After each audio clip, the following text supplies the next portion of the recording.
Bak dendam ke Sumat terungkap ini alasan Alvin Faiz bongkar pesan singkat Larissa Chow ke sosok pria idaman lain.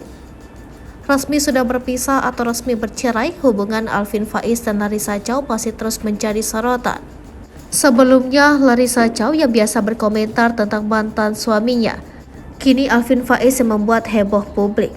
Melalui akun media sosialnya, Alvin Faiz membongkar pesan singkat Larissa Chow dengan pria yang diduga menjadi selingkuhan.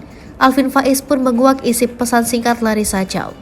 Di balik tindakan Alvin Faiz membongkar chat Larissa Chow ternyata menyimpan luka yang mendalam. Pasalnya, Alvin Faiz selama 2 tahun memendam rahasia terkait kehidupan Larissa Chow ketika menjadi istrinya.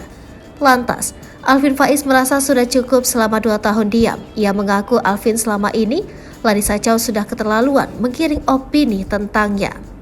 Saya hanya ingin mengkelirkan bahwa saya bukan seorang yang sempurna, ujar Alvin Faiz.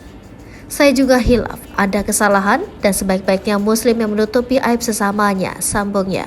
Namun hal itu tak berlaku bagi Alvin Faiz ketika menganggap Larissa Chow terus-terusan menyerangnya di sosial media, sehingga berimbas pada penilaian buruk orang-orang terkait pribadinya.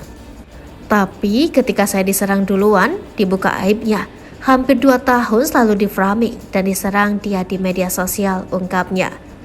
Hal itulah yang menjadi alasan Alvin Faiz berani angkat bicara soal pesan singkat Larissa Chow yang diduga berselingkuh. Padahal saya diam dan tidak membalas. Saya merasa punya hak dan harus membela diri saya dan keluarga saya supaya berimbang, imbuhnya. Putra sulung mendiang Ustadz Arifin Ilham itu mengaku menyimpan bukti perselingkuhan Larissa Chow. Ia berani mengatakan bahwa Larissa Chow pernah menjalin hubungan dengan beberapa pria ketika masih sah menjadi istri Alvin Faiz. Kejadian itu berlangsung sejak 2017 hingga 2021. Alvin Faiz mengaku pernah diselingkuhi berkali-kali sejak 2017.